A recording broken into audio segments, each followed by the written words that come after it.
Buen día les deseo a todos los que nos están escuchando. Soy Lisette Cervantes y esto es El Didacticando, el podcast donde vamos a hablar sobre la didáctica.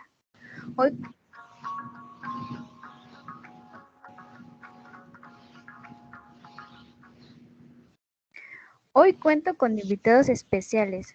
Son 4 compañeros que comparten la carrera de pedagogía conmigo, en la muy querida FES Aragón. Por favor, preséntense cada uno, compañeros. Hola, ¿qué tal a todos? Soy Jacqueline Hernández y es un gusto estar hoy con ustedes. Hola, yo soy Agustín Leal y espero que nuestro podcast sea de su agrado. Hola, soy Rodrigo. Es un placer estar aquí junto a todos mis compañeros y a la gente que nos escucha. Hola, ¿qué tal? Soy Valeria y me alegra mucho que nos acompañen en este episodio.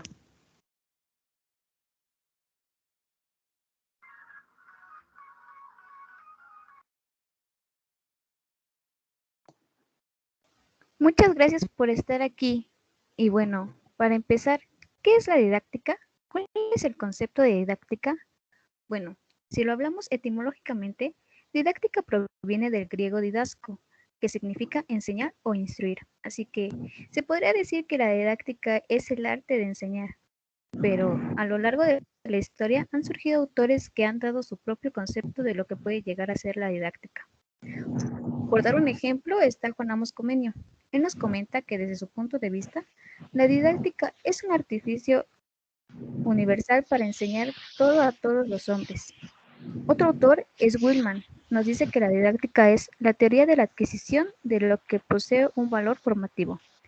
Y si buscamos una definición más completa, existe el autor Matos, que nos dice que la didáctica es la disciplina pedagógica de carácter práctico normativo, que tiene por objeto específico la técnica de enseñanza, esto es, la técnica de dirigir y orientar eficazmente a los alumnos en su aprendizaje.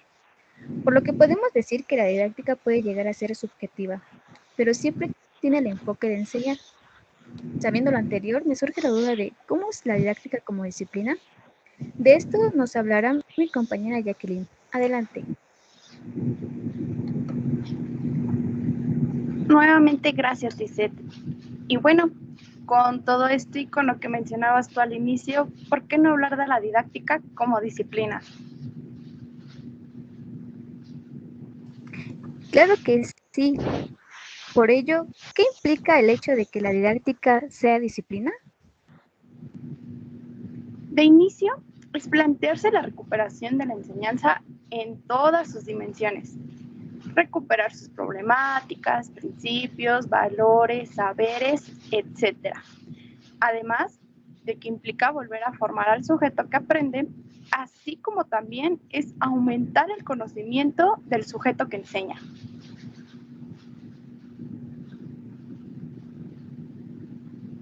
Estupendo. A decir verdad, es bueno no perder el rumbo del saber.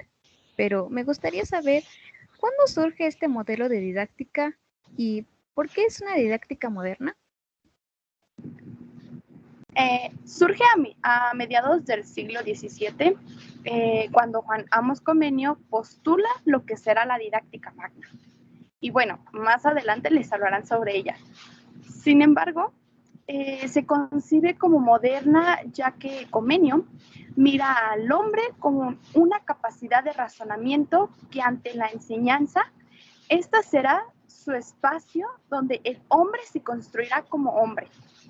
Es decir, se dará el proceso de enseñanza-aprendizaje, donde los sujetos van a adquirir conocimientos formativos que les va a permitir armar nuevas perspectivas de su realidad.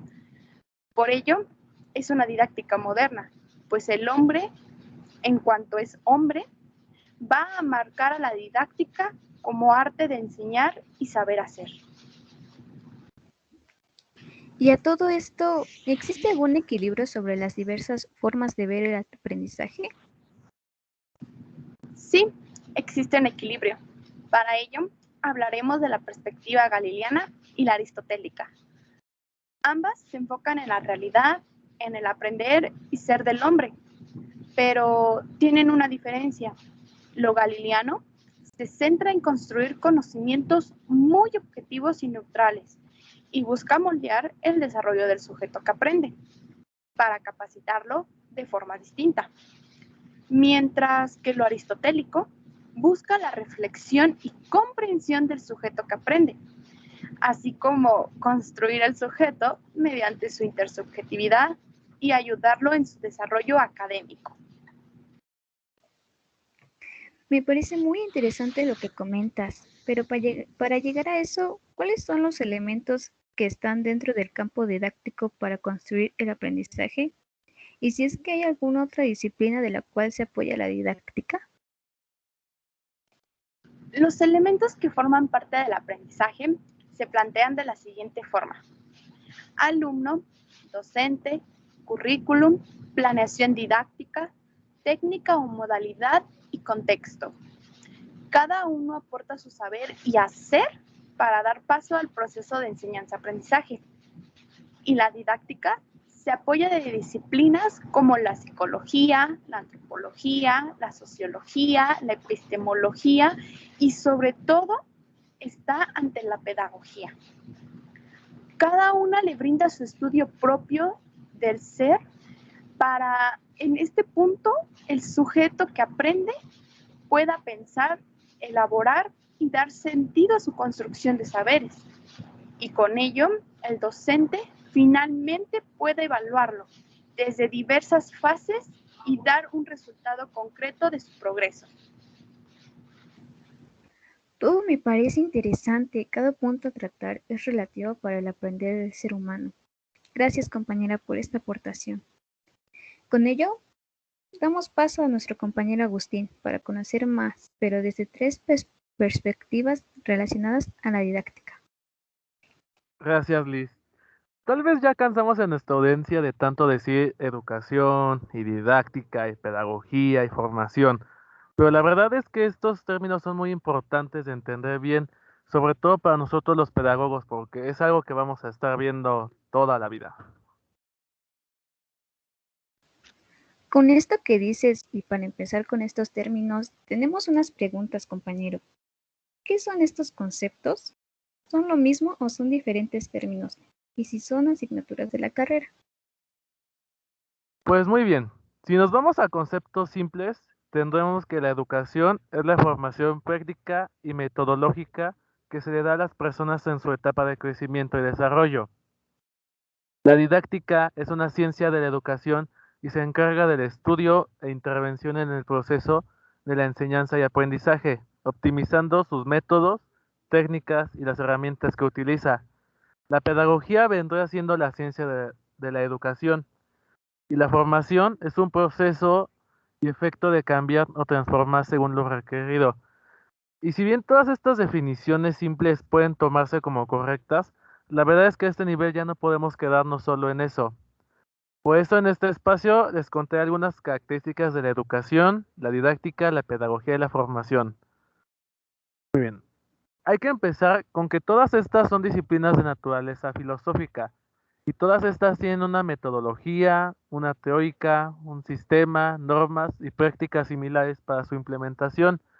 Pero aún así, a pesar de estas similitudes y que coexisten y están conectadas debido a que la formación se da gracias a la educación y que ésta utiliza herramientas como la pedagogía y la didáctica, también tienen características y diferencias importantes, empezando con su objeto de estudio, pues la pedagogía se centra en la educación en general, la didáctica en los métodos y procesos de enseñanza, la educación como tal en la forma de ir construyendo a las personas, y por otro lado, la formación es una combinación entre la práctica y la teoría.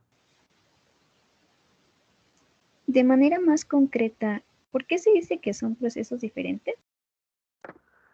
Porque ante un proceso educativo donde existe la formación, la cual es estudiada por la pedagogía, se dice que son diferentes por la acción educativa, pues esta es objetiva y brinda el conocimiento para la formación del alumno. En base a ella, la acción formativa es subjetiva y permite al alumno desplegar nuevas construcciones de la realidad y nuevo conocimiento humano. Por eso es que son procesos diferentes. Excelente lo que nos acabas de explicar, Agustín. Es importante conocer estas tres visiones relacionadas a la didáctica. Gracias. Y queridos amigos, ¿por qué no dar un viaje a la historia? Para ello, nuestro compañero Rodrigo nos comenta de este enfoque. Hablaremos sobre aquellas lecciones del pasado. Ustedes se preguntarán, ¿por qué es importante? Pues Otto William nos dice que es imposible entender los conocimientos de nuestra formación actual sin retroceder a los tiempos pretéritos. Y vaya que es una buena frase por parte de Otto William, ya que es importante tener en consideración de la historia a fin de conocer en qué sentido camina la humanidad. Y hablando de lo importante que es el pasado, es oportuno dar el origen de la palabra didáctica. Esta viene del griego didactos, que es enseñando o aprendiendo. La didáctica como concepto ha tenido mucho tiempo y autores. Con esto que nos vas mencionando, ¿la didáctica ha evolucionado? La respuesta es que sí. La didáctica ha tenido una evolución bastante interesante, como desde la edad antigua, edad media, edad moderna, la edad contemporánea, en donde surge el desarrollo académico y social, corrientes filosóficas, el método ABP y aprendizajes basados en la vida cotidiana. Fabuloso todo lo que nos comentas, Rodrigo. Es sorprendente ver cuánto abarca un enfoque como lo es la didáctica. Así es. Y ya dando un salto hasta la Edad Media, la didáctica empieza a ejercerse como un eje de conocimiento intelectual, puesto de que muchos filósofos querían compartir sus conocimientos. Es importante recalcar que en esta época predominó mucho la educación cristiana, en la cual se concebía a Jesucristo como maestro y modelo. Ante esto, ¿existen más autores o algunas otras disciplinas que aporten a esta perspectiva histórica de la didáctica? Sí, algunos autores importantes durante este siglo fueron Wolfgang, quien da los siguientes postulados. La enseñanza se imparte en un orden. No se debe de aprender más de una cosa a la vez. Aprender todo en lengua materna y después en otras. Primero el tema, después usos y maneras de ser. Una enseñanza en armonía, todo mediante experimento y observación, etc. Ahora un poco de Amos Comenio, quien publicó la Didáctica Magna, en donde se expone el artificio universal de enseñanzas, todas y todas las cosas, en aras de todas las comunidades, plazas y aldeas de cualquier reino cristiano. Herbart se refirió a la didáctica como resultado científico o de combinación entre la enseñanza y la instrucción. Como la doctrina, los pasos formales, la enseñanza es concebida por este autor como un proceso de construcción o formación. Qué amplio es el panorama de la didáctica. Pero comentándonos, ¿qué es la didáctica de transición? Al hablar de la didáctica de transición, es importante hablar de Pestasoli, quien fue un pedagogo suizo, quien usaba un método guiado por las necesidades del niño, empleando métodos que se adaptan a su naturaleza mental y a las capacidades e intereses del niño para la enseñanza. Otro autor relevante es William Dilthey, quien fue representante de la corriente filosófica de la vida. Se le conoce como el padre de la problemática hermenéutica contemporánea. La hermenéutica está en contra de todos los métodos y normas de las ciencias naturales en el estudio del hombre. Le importa a él la experiencia, expresión y comprensión. Y uno de los autores más conocidos y relevantes es Augusto Comte, quien sentó la base del positivismo, explicando con tres estados la realidad y la explicación de fenómenos sociales, y es considerado el padre de la sociología. A su vez, es importante conocer todo esto, pues sirve mucho para la formación del ser. Por ello, ¿qué es el ser social? Explicando en la sociedad, el hombre debería de ser comprendido por su proceso histórico-social. Es decir, el hombre debe estar en sociedad, ya que por sí solo no es capaz de sobrevivir y pues es un ser sociable por naturaleza. Supongo que existe alguna aportación a lo que es esta mirada histórica, ¿verdad? Así es, compañera. En el siglo XIX surge la Escuela Nueva.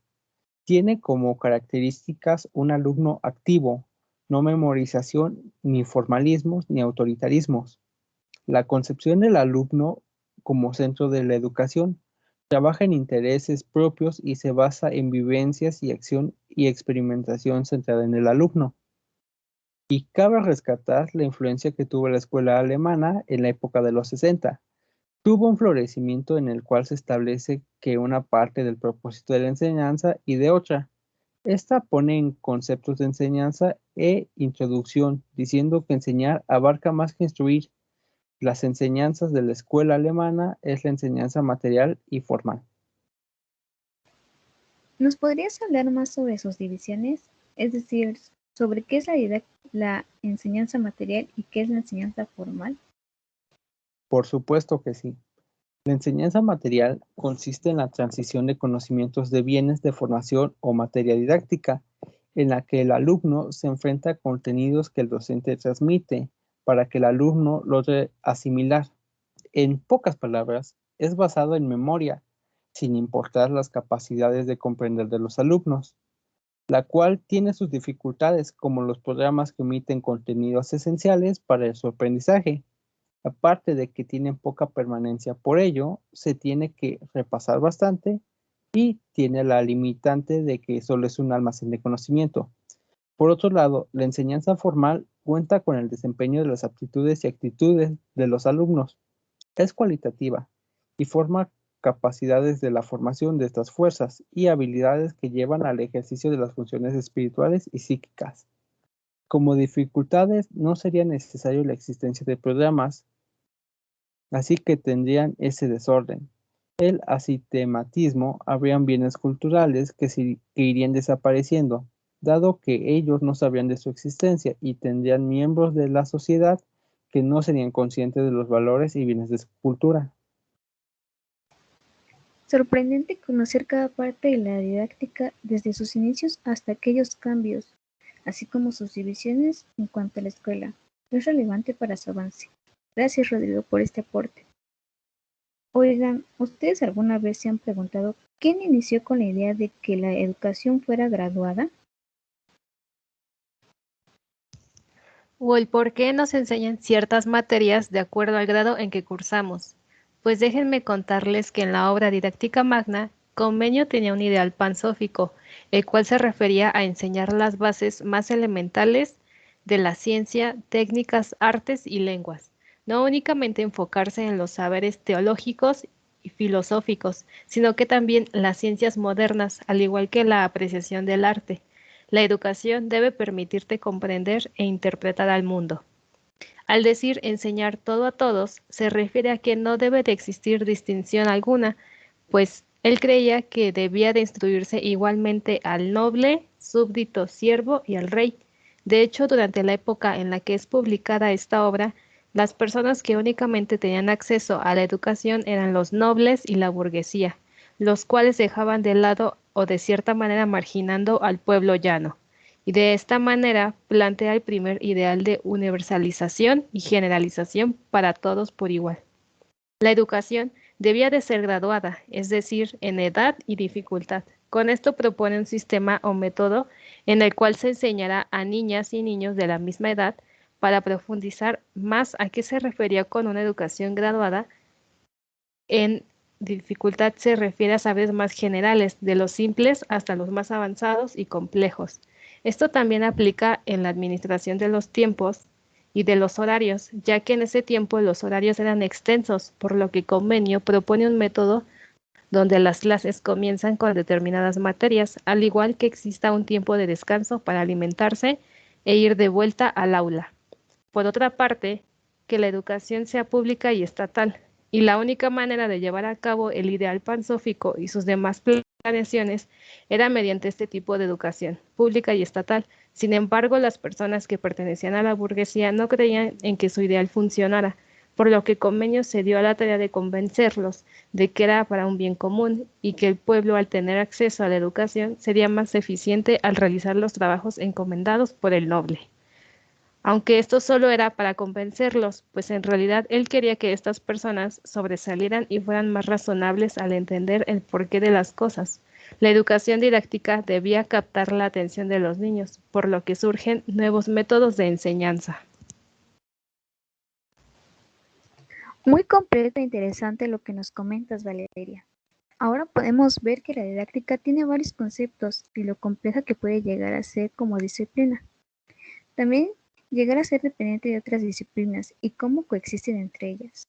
Finalmente también pudimos ver cómo la didáctica ha cambiado a lo largo de los años y que seguirá cambiando, lo cual nos parece extraordinario. Así también supimos sobre la didáctica magna, que nos dice que podemos enseñar todo a todos sin excepción de manera pública, lo cual se hace hasta la actualidad.